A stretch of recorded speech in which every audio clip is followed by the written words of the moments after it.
नाम से पहचान करो, निर्जला। कितनी सुंदर नाम। अब नाम इतना सुंदर है तो एकादशी कितनी सुंदर होगी। एकादशी यूं ही मत निकाल देना। स्कंद पुराण यहाँ तक कहता है कि इस एकादशी की महिमा का श्रवण करने वाला जीव भी विशेष पुण्य का भागी बनता है। इसलिए आज की कथा को बड़े प्रेम और श्रद्धा से अंत तक सुनना। अब एकादशी इतनी सुंदर होगी तो जिस दिन तुम व्रत करोगी एकादशी का तो तुम कितनी सुंदर होगी, मतलब भगवान कितने प्रेम से स्वीकारेगा कि इसका हृदय कितना सुंदर है। ऊपर की सुंदरता मत देखो साहब, व्रत करने से भीतर की सुंदरता। जितनी भी माताएं एकादशी का व्रत करती है बहुत ध्यान से सुनना आज की कथा को। शायद जिंदगी में मिली ना मिली पर ये कथा का रिश्ता तो बहुत ध्यान से सुनना। ध्यान से निर्जल एकादशी है। स्कंद पुराण यहाँ तक कहती है कि इस कथा के चरित्र को जो श्रवण कर लेता है उसको 26 एकादशी करना भी नहीं पड़ती। इस एकादशी की केवल ये कथा सुनकर ही वो तर जाता है। बहुत ध्यान से सुनना इसको कथा, तो बड़े भाव से सुन लो इसको, है? बड़े प्रेम से। इसलिए सारी एकादशियों में निर्जला एकादशी की महत्वता शास्त्र प्रमाण करता है महाराज। निर्जला एकादशी का उद्यापन जो करा जाता है उसका उद्यापन और प्रदोष का जो उद्यापन करा जाता है, इन दोनों का क्रम लगभग एक जैसा ही। तो निर्जला पहुंची है और निर्जला ने जाकर भगवान नारायण से निवेदन करा। भगवान विष्णु ने पूछा क्या बात है निर्जला, आज तुम खेलती हुई यहां पर आकर खड़ी हो गई, क्या हुआ क्या है? क्या तुमको गौलोक धाम में आनंद की अनुभूति नहीं हो रही जो तुम बैकुंठ में आई? निर्जला घूमती घूमती भगवान के सम्मुख में पहुंच गई। भगवान ने पूछ रहे हैं, बार बार पूछा, निर्जला हुआ क्या तुमको?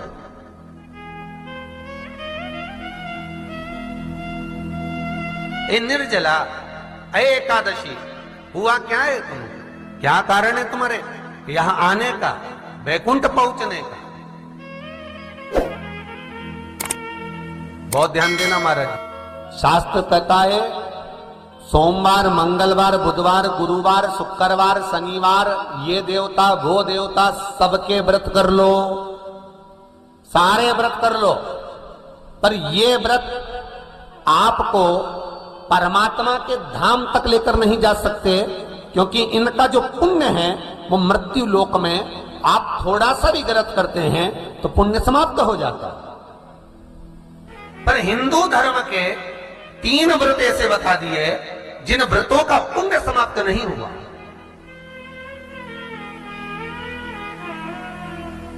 हिंदू धर्म के 3 व्रत ऐसे हो गए जिनका पुण्य समाप्त नहीं हुआ महाराज। जिनका पुण्य प्रबलता में बढ़ता गया।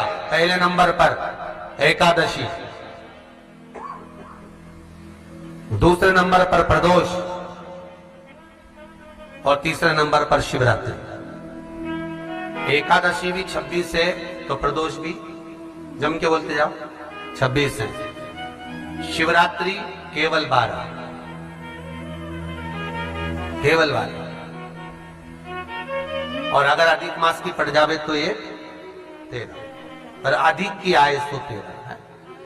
तो यहां शास्त्र कह रहा है कि 3 व्रत हमारे यहाँ जिनका पुण्य समाप्त नहीं हुआ, जिनका पुण्य प्रबल हुआ, बड़ा। इसलिए आज भी माता एकादशी का व्रत करती है। और एकादशी का व्रत कर कर अगर कोई जीवात्मा को देते हैं, कोई मर भी गया तो उसको एकादशी का दान देते हैं। एकादशी का उसको दान दिया है। महाराज निर्जला खड़ी है, पूछा क्यों आई है, क्या कारण? निर्जला आई तब लक्ष्मी मैया उठकर निर्जला के करीब में गई। निर्जला बहुत सरल थी निर्जला। कहते हैं कामा एकादशी सबसे लंबी है। कौन सी एकादशी? कामा। फिर मोक्षदा उससे नीची है महाराज। और निर्जला जो है बिल्कुल छोटा स्वरूप है। निर्जला का मतलब देखा जाए तो केवल 2 चोटी करी हुई है। मस्तक पर भोर लगा हुआ है निर्जला के, माथे पर बिंदी लगी हुई है निर्जला के, सुंदर गले में तुलसी की मालाएं पहनी है निर्जला, हाथ में जो हाथ फूल जैसी माताएं पहले पहनती थी, आपको ध्यान में होगा, ऐसा बड़ा फूल होता था, अंगूठियां पड़ी होती थी, हाथ में ऐसा लगा रहता है। तो निर्जला हाथ फूल भी तुलसी के धारण करी। बड़ा सुंदर स्वरूप है माता निर्जला का महाराज। छोटी है। तो माता लक्ष्मी उनके पास में गई और निर्जला से जाकर पूछा, निर्जला तेरे आने का कारण क्या है, तू बता। नारायण आपसे पूछ रहे हैं कि क्यों आई हो, किस लिए आई हो, क्या है तुम्हारे आने का कारण। निर्जला ने कहा, मेरी विनती केवल इतनी सी है मां, कि मैं ये चाहती हूं कि मैं जीव के प्राण छूटने के बाद उसके प्राणों को जिस समय मैं लेकर जीवात्मा के प्राणों को परमात्मा तक भेजूं, बैकुंठ तक भेजूं, गौलोक धाम तक भेजूं, उस बीच में मुझे ले जाते समय कई नरक भी बीच में पड़ेंगे, कई स्थान ऐसे बैतरणी आदि के स्थान बीच में आएंगे, तो वो स्थान में मुझे रोका ना जाए, मैं सीधे भगवान के धाम पहुंच जाऊं। ऐसी कृपा, ऐसी दया।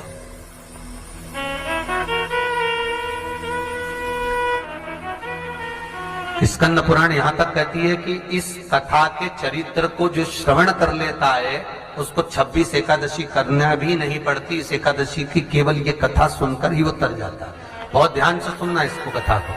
कोई आपसे पूछे कि एकादशी का जन्म कब हुआ था, मार्गशीर्ष मास की सुंदर कृष्ण पक्ष की एकादशी के दिन, जब 11वां दिन था भगवान को सोते हुए, तब भगवान के शरीर से एक कन्या ने, एक स्त्री ने जन्म लिया।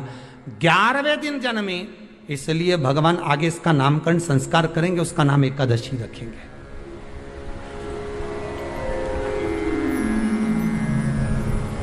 इसी को कहते उत्पत्ति एकादशी, उत्पन्ना एकादशी। प्रकट हो आप पुरुष ने देखा कि कोई कन्या आ रही, बड़ी सुंदर है, बड़ी सरल, बड़ी अच्छी दिख रही है, और पाप पुरुष ने देखा इतनी सुंदर कन्या, इतना सुंदर उसका स्वरूप,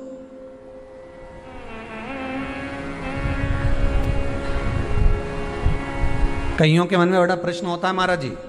कई माताएं बहुत प्रश्न करती हैं, कहती हैं गुरुजी क्या एकादशी का व्रत केवल वेदव्य नारी करती है? क्या एकादशी का व्रत केवल संत करते हैं, साधु करते हैं? नहीं नहीं, एकादशी का व्रत तो जन्म लिया बच्चे से लेकर मृत्यु के घाट पर पड़ा हुआ व्यक्ति भी एकादशी का व्रत कर सकता है।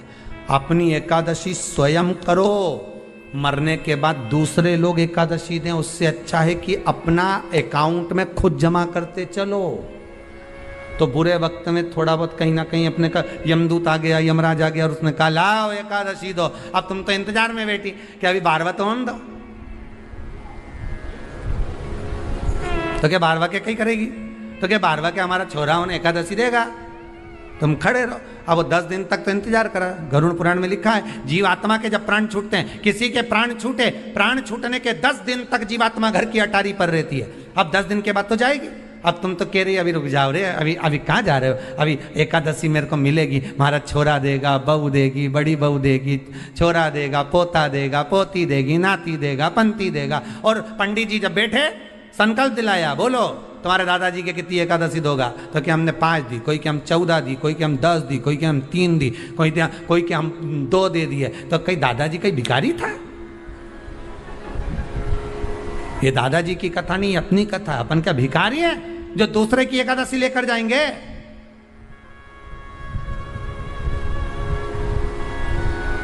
अपन अपनी एकादशी खुद करो, स्वयं एकादशी करो, फिर कहूंगा भले बकरी जैसे चरो, पर एकादशी कर। स्वयं अपने लिए एकादशी करो। जिस समय पर जाएं तो इंतजार नहीं करना पड़े कि रुक जाए 12वां तो होने दे, अभी एकादशी पंडित जी भी संकल्प छुड़ाएगा ना जब मिले। नहीं हम तो अब भी ले के जाए। तो क्या ले चल, मैंने तो खूब करी, पूरा साल की एकादशी करी, तुझे क्या ही मालूम रहेगी यमराज? चल चल मुझे ले चल। एकादशी की मृत्यु दीजे, द्वादशी को दाग वृंदावन की लकड़ी दीजे दोनों। ऐसी कृपा प्रभु। एक सुंदर जो स्त्री का जन्म हुआ, जो कन्या का जन्म हुआ, जो एक सुंदर स्त्री जो जन्मी है, भगवान विश्राम जो कर रहे हैं, सो रहे हैं, तो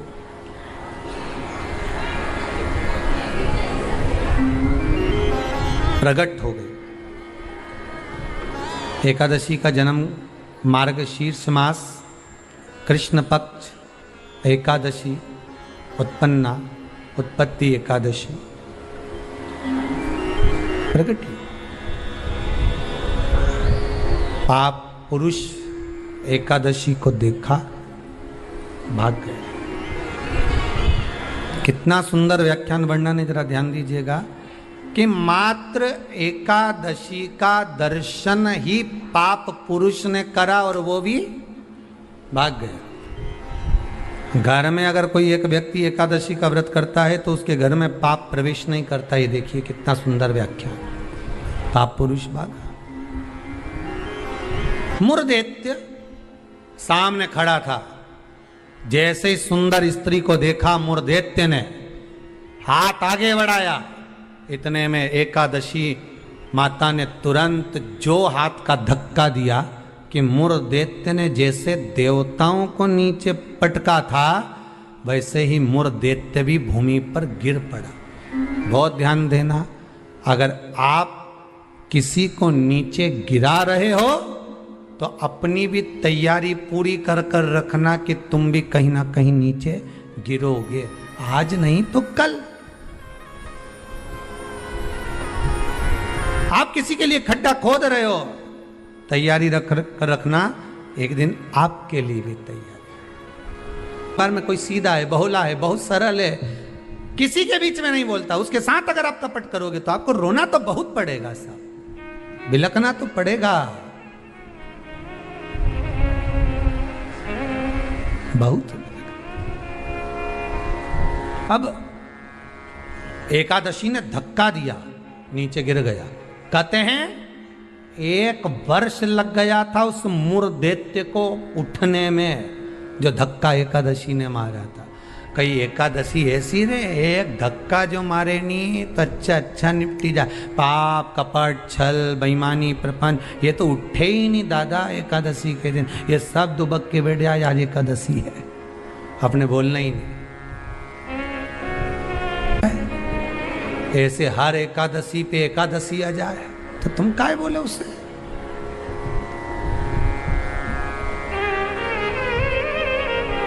और फिर वो आंखों दिखाए जम के, समझ लेना एकादशी माता आज गुस्से में है। तो क्यों बोलने जाओ तुम उसको? जो धक्का दिया उठा ही नहीं, उठा फिर आया झगड़ा करने के लिए। एकादशी ने जो पछाड़ा, कहते हैं सिर के इतने टुकड़े हो गए थे कि बीनना भी मुश्किल थे मुरदैत्य के। प्राण छूट गए। पाप पुरुष सामने आकर खड़ा हो गया। फिर आया। एकादशी ने तो केवल अपने केश का एक भाग हवा में उड़ाया, इतने में तो पाप पुरुष भागा, भगवान के पास जाकर उठाया। उठो उठो प्रभु, बहुत देर सो लिए, उठ जाओ जरा जल्दी उठ जाओ। भगवान बोले तू कौन है? मैं पाप पुरुष, पाप हूं मैं, तो तूने मुझे क्यों जगाया? ये एकादशी तो मुझे परेशान करके रखी है। घर घर में लोग एकादशी करे और मुझे प्रवेश नहीं करने दे। अब तुम बताओ क्या करूं? भगवान ने कहा चिंता मत कर, अन्न के अंदर जाकर बैठ जा। एकादशी के दिन जो अन्न खाएगा बस पाप पुरुष उसी में प्रवेश कर जाएगा। पाप पुरुष उसी में प्रवेश करेगा, तू अन्न के अंदर जाकर बैठ जा। ठीक है, मैं अन्न के अंदर जा। भगवान के नेत्र खुले, एकादशी को देखा। इतनी सुंदर एकादशी थी साहब, इसलिए शास्त्र कहता है कि जितनी एकादशी होती है 26 की 26 एकादशी का अगर आप वर्णन करेंगे, 26 की 26 एकादशी का यदि आप स्मरण करेंगे तो एक एक एकादशी का अगर नाम स्मरण करें तो कितना कितना सुंदर। चैत्र के महीने में 2 एकादशी, कामदा पाप मोचन। बैसाख में 2, वरुथनी मोहिनी। ज्येष्ठ महीना अपरा निर्जला। आषाढ़ योगनी देवशवनी। श्रावण महीने की कामिका पुत्रदायिनी। भादो महीने की अजा परिवर्तनी। अश्विनी महीने की इंद्रा पापकुशा। कार्तिक महीने की रमा प्रबोधनी, मार्गशीर्ष मास की उत्पन्ना और मोक्षदा, पौष महीने की सफला और पुत्रदा, माघ महीने की परतिला और जया, फागुन महीने की विजया और आमल की एकादशी, अधिक मास की पद्मनी और परमा। सबसे पहला नियम एकादशी व्रत का, सबसे पहला नियम है कि आप जिस दिन व्रत करो उसके एक दिन पहले भक्ति का संचार इस हृदय में कर लो। भक्ति का संचार इस हृदय में कर लीजिए। जिस दिन आप व्रत करो, जैसे एकादशी का व्रत कर रहे हो तो दशमी के दिन शाम का समय जब आवे, रात्रि जब होने लगे, शाम का समय आवे और रात्रि का आप जब भोजन ग्रहण करो तो उस भोजन में कोई ऐसा पदार्थ ग्रहण मत करिए जिस पदार्थ के कारण आपकी एकादशी बिगड़ जाए।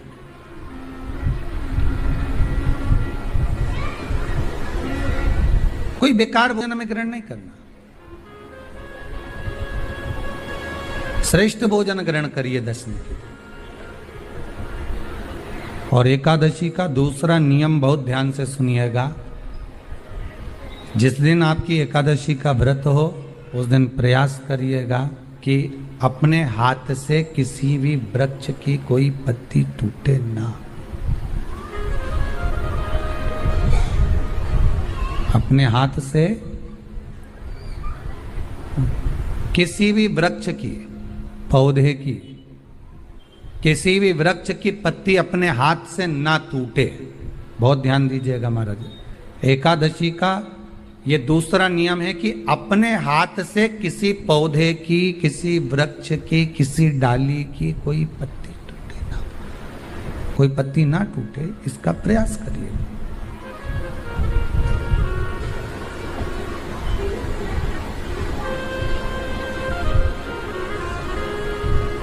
कितना सुंदर व्याख्यान कहा है, कितना सुंदर वर्णन है महाराज कि मात्र एकादशी का व्रत कर लेने पर, मात्र एकादशी का व्रत कर लेने पर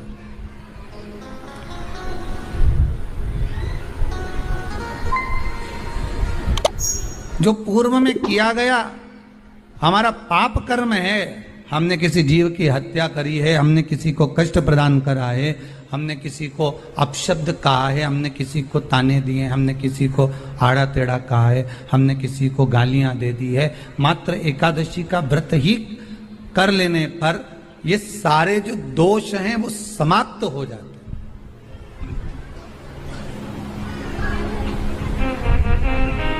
सारे दोष हमारे समाप्ति पर आ जाते हैं।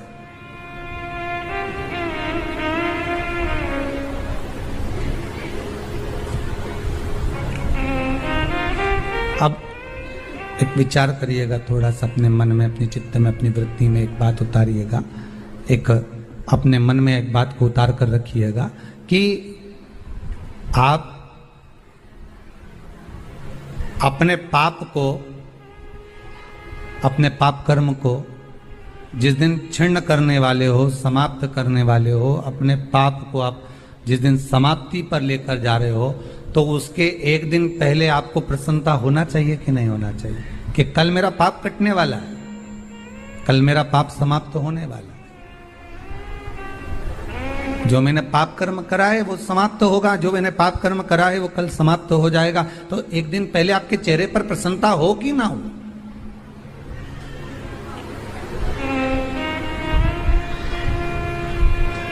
और चेहरे पर वो प्रसन्नता आपके आना चाहिए कि कल मेरा एकादशी का व्रत है, आज दशमी है, कल एकादशी का व्रत है, तो कल मेरी जब एकादशी का व्रत रहेगा तो मेरा ना जाने कितना कितना पाप, कितना असत्य, कितना झूठ, कितना प्रपंच वो समाप्त हो जाएगा। इसमें मुझे प्रसन्नता हो, इसमें मुझे आनंदता हो।